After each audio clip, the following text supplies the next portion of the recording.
Tempo não é só uma parte fundamental do nosso contínuo quadridimensional.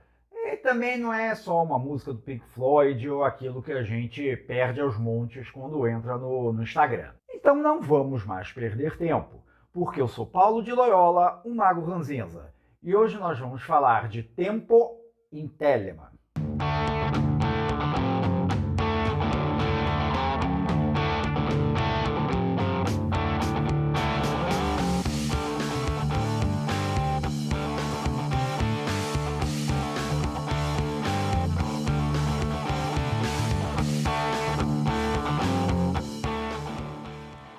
Você gosta do conteúdo aqui do canal? Se ainda não está inscrito, se inscreve logo aqui e ativa o raio desse sininho, porque aí você vai receber um aviso quando sair um vídeo novo. Não esquece, né, pão? Manda um like aí, caramba, e compartilha para as outras pessoas receberem também. E, no final, deixa o teu comentário aqui para saber o que vocês acharam dessa bodega, né? Quando a gente começa a entender como um determinado grupo, uma determinada cultura entende e se relaciona com o tempo, a gente consegue ter uma visão melhor de como aquela cultura enxerga o mundo. Então, para falar dessa questão do tempo em Telemann, a gente vai partir do nível macro até chegar nos detalhes específicos. Esse nível macro são os chamados eons telêmicos. O que é um eon? Eon é a palavra grega para era. E aí, quando a gente fala isso, o pessoal pensa muito, Era de Aquários! Não.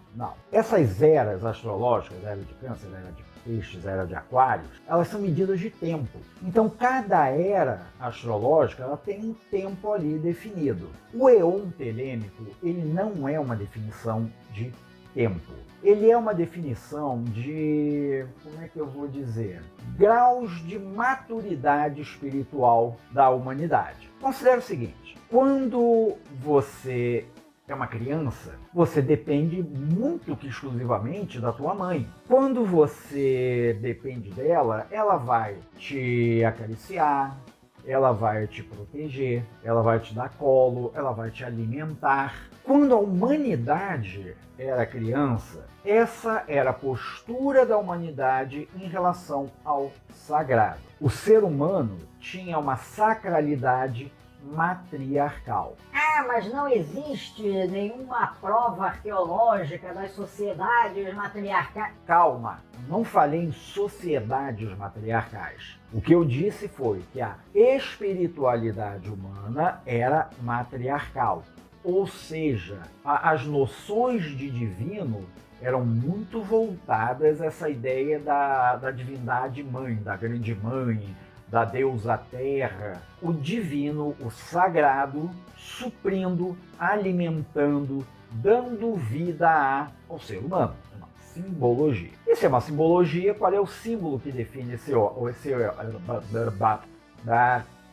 qual é o símbolo que define esse eon? Como o Telemita gosta muito de panteão egípcio, né, pegou-se a deusa mãe egípcia, que era Ísis. Então a gente chama esse primeiro eon da humanidade de eon de Ísis. Da mesma forma que você, conforme vai crescendo, você se distancia um pouquinho da figura materna e começa a se aproximar ali para a sua figura paterna, a mesma coisa com o desenvolvimento da sacralidade, da espiritualidade do ser humano. Nesse estágio de desenvolvimento, você tem aquela figura paterna, aquela figura muitas vezes repressora, aquela figura de autoridade, aquela figura que vai te ensinar questões de ética, questões de moral, que vai punir você quando for necessário, que vai premiar você quando assim o for. Ou seja, existe um arquétipo paterno aí, que é como a humanidade passou a enxergar o sagrado. Tem um tempo para isso? Mais ou menos. Você pode ver esse surgimento daquelas primeiras grandes divindades como Mitra, como Zoroastro, que começam a ter posições mais de moralidade, de ética, de castigo, de preocupações com bem e mal e por aí vai. A nossa maior associação disso é com o cristianismo. Mas o chamado Eon de Osíris, ou seja, o aspecto divino paterno lá do panteão egípcio, que foi pego aí para simbolizar, ele não se refere só ao cristianismo. Essa era de Osíris, esse Eon de Osíris, ele veio já bem de antes. O cristianismo foi só o que se prolongou aí por mais tempo. Só que a criança, que antes era um bebê, agora é uma jovem criança, um adolescente, vai chegar um momento que ele vai atingir uma certa maturidade. Ele já não vai mais lá ficar segurando a mão de papai para conseguir andar. Ele vai conseguir andar sozinho. Ele já recebeu os conhecimentos de ética. Ele já sabe a diferença entre as coisas. Ele não precisa mais ser acalentado por mamãe. Aí entra o Eon de Horus. Quem é Horus? É o filho de Ísis e Osíris. E aí tem uma coisa interessante a se diferenciar entre era astrológica e Eon telêmico. Quando uma era astrológica começa, a que veio antes termina, tem uma linha divisória ali. Isso não acontece com os Eons telêmicos. Os Eons não terminam simplesmente. Acabou o Eon. Eles continuam a existir um dentro do outro, como ogros ou cebolas, conforme queira. Então, dentro do Eon de Horus, estão ainda os Eons de Osíris e o Eon de Ísis. Eles ainda existem, ainda atuam, mas magicamente falando, o que se diz é que as fórmulas mágicas que eram ativas nesses períodos, elas foram substituídas por novas fórmulas. E em outro vídeo a gente fala dessa história de fórmula mágica, tá? Mas o que é importante entender é que tudo que existia no Eon de Osíris não perde o valor. Só que da mesma maneira que uma criança, quando cresce, ela não enxerga mais o pai como um super-herói, a mãe como uma rainha, uma princesa, mas ele começa a ter uma outra visão dos seus pais. Aquele que está no Eon de Horus, ele vai olhar para aquelas coisas que estavam no Eon de Ísis e no Eon de Osíris com uma ótica diferente, a partir de tudo aquilo que a humanidade aprendeu no seu caminhar de espiritualidade, de sacralidade, de religiosidade, aí você chama como você quiser. E repare que eu falei uma coisa, eu não falei que estamos todos, eu falei aquele que está no Eon de Horus. Por quê? Porque enquanto esses eons eles são simbolismos de uma postura geral da espiritualidade humana, isso não quer dizer que a cabeça de cada indivíduo esteja daquele jeito. Você pode ter pessoas cuja a espiritualidade esteja ainda ligada a um Eon de Osíris, a um Eon de Ísis, e está tudo bem. Esse desenvolvimento não é visto como uma coisa blocada, unificada, ali na marra. É um desenvolvimento natural. E ele vai ser feito aos poucos mesmo. Cada vez mais as pessoas, diz a teoria, vão estar adequando o seu pensamento espiritual a essa ideia. Quando isto vai acontecer? Bom, entende-se que o Eon de Horus começou lá no equinócio, no grande equinócio dos deuses, em 20 de março de 1904. Então naquele dia a gente traça uma linha assim, agora é Eon de Horus. Como eu falei, esses eons eles trabalham em transições. Então o Eon de Horus ele está se estabelecendo pouco a pouco. Certo, então isso aí é o nível macro da maneira que Telemann enxerga a questão do tempo. Mas sendo Telemita um bicho metido a besta pra caramba, Telemita tem que ter seu calendário próprio. E como é que é esse calendário telêmico? É diferentão. Ele começa numa data específica, quando é dito que começou o Eon de Horus. Então o calendário telêmico começa no dia 20 de março de 1904. Esse é o ano zero. Sim, o calendário telêmico começa no 0 e não no 1. E como é que eu sei uma determinada data telêmica? Aí é um processo de cálculo matemático. O calendário telêmico ele funciona em ciclos de 22 anos. 22? Alguém aí pescou a referência? É isso mesmo. Cada ano telêmico ele é associado a uma carta do tarô. E os ciclos também são associados a cartas do tarô. E como é que você calcula isso? Bom, Você vai pegar o ano de agora, você vai subtrair 1904 e vai dividir por 22. O resultado dessa divisão vai ser o número do ciclo. O resto dela vai ser o ano. Vocês ainda lembram como fazer isso do primário, né? Pela madrugada. Normalmente, esse ano é escrito em números romanos, usando caixa alta, maiúscula, para o número do ciclo e caixa baixa, minúscula, para o ano dentro do ciclo. Certo, aí a gente definiu o ano. Como é que a gente define o resto? Mês, dia e por aí vai. Aí são definições astrológicas. Você vai definir os dias por 3 fatores. O primeiro, aonde está o Sol, em que signo do zodíaco o Sol está, aonde está a Lua e o dia da semana. Então você vai dizer que Sol em tal signo, Lua em tal signo, dias, e aí vocês dão uma olhada nessa tabelinha aqui. Não se preocupa que eu deixo ela aqui embaixo também. Por exemplo, hoje, na data de gravação desse vídeo, e aí eu vou pegar aqui a minha colinha, claro, né? Com licença. É ano 58, Sol em Geminorum, Luna em Capricórnio, dias Mercury, era Leges. Sim, esqueci de dizer isso. A Telemita é um bicho metido a besta demais. A gente coloca esses signos e dias em latim. Só pra ficar bonito. Pode botar em português mesmo, faz a menor diferença. Na latim é mais bonito. E você percebeu que no final da data eu farei Era Leges, ou seja, a era da lei de Telem, óbvio. Quando é uma data anterior a 20 de março de 1904, a gente usa pré-era Leges. Certo, aí eu estou escrevendo essa data telêmica lá, desse trabalho desgraçado. Mas vamos fazer o seguinte, para ter menos trabalho, aqui na descrição do vídeo vai ter um link para uma calculadora online. Pode me agradecer depois. Mas é óbvio, vou precisar que em algum momento diga o dia de hoje de uma forma que todo mundo entenda. Aí você escreve a data normal mesmo, tá? E só que no final você coloca EV. EV é a abreviação de Era Vulgaris, ou EC, Era Comum. Aí depende do quão pedante você quiser ser. E o que a gente faz com esse tempo? A gente celebra um bocado. Tem um monte de festas que a gente tirou de onde? Do sovaco? Não.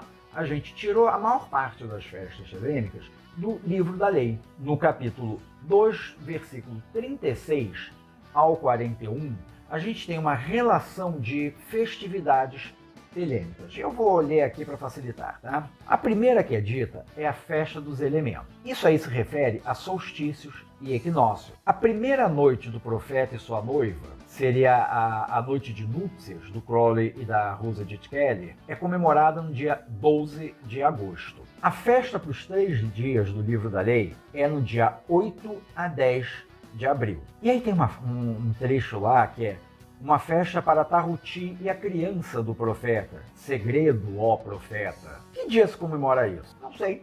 Segredo. Significa que isso é passado a alguns iniciados em determinadas iniciações. Não me pergunte. Finalmente você tem o supremo ritual, que é o quê? Foi a invocação que Crowley fez sob orientação de Rose Kelly, uma invocação de Horus, que deu origem ao processo que levou ao livro da lei. Ele é o Ano Novo Telêmico. É no dia 20 de março. E também o equinócio dos deuses. Né?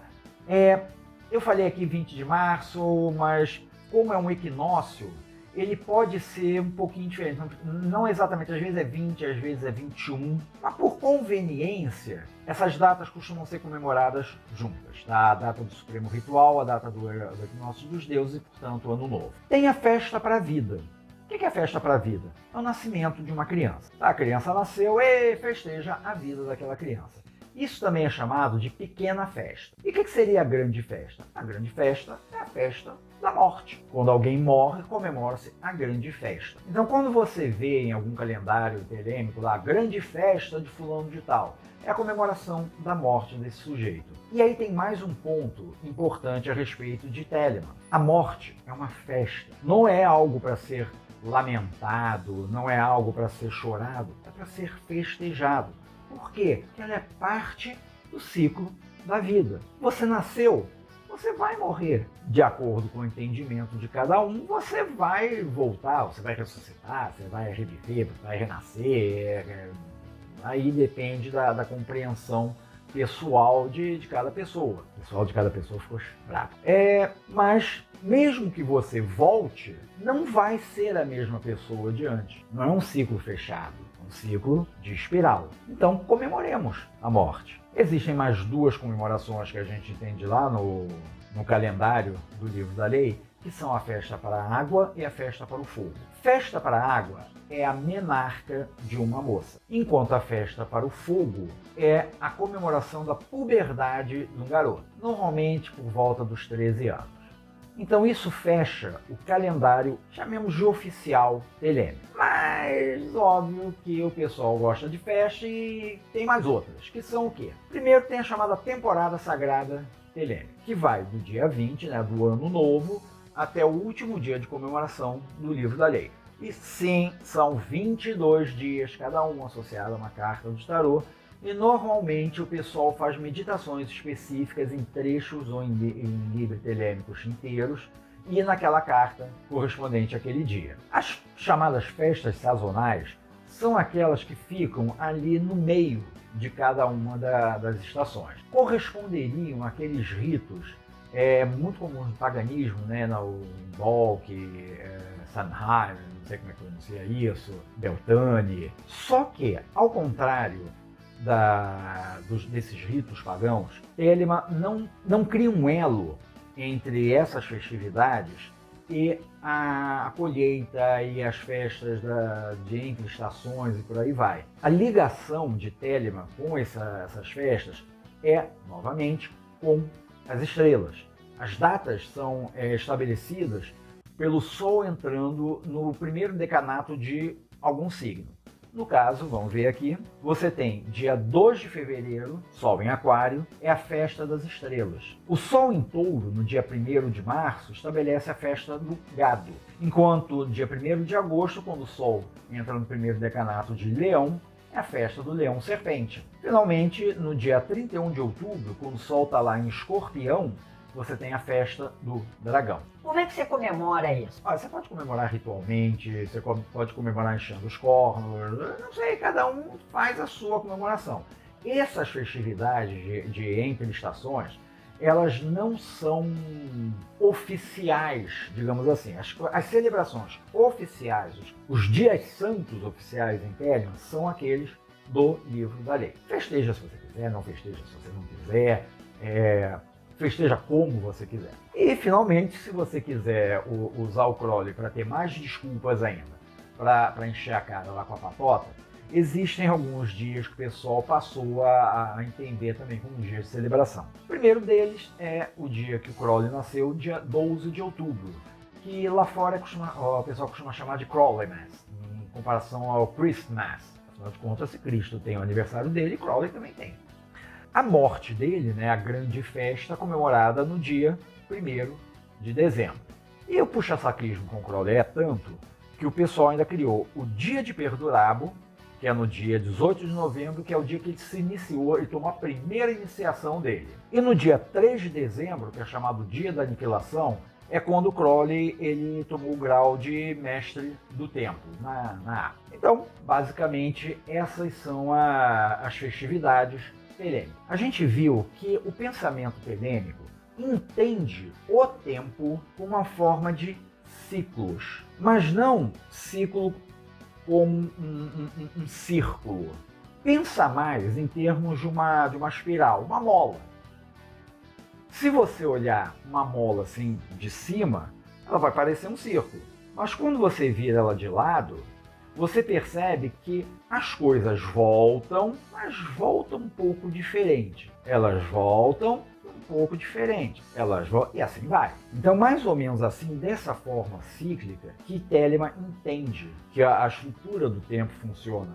E esse tempo, ele está muito ligado não à questão do que está aqui embaixo, mas ao que está lá em cima. Por isso que a datação de dia é feita através do zodíaco, através dos signos da astrologia, certo? Então é assim que a gente vê o tempo em termos de Telema. E sendo um vídeo voltado para o tempo, esse aqui já durou um tempo enorme, então por hoje é só.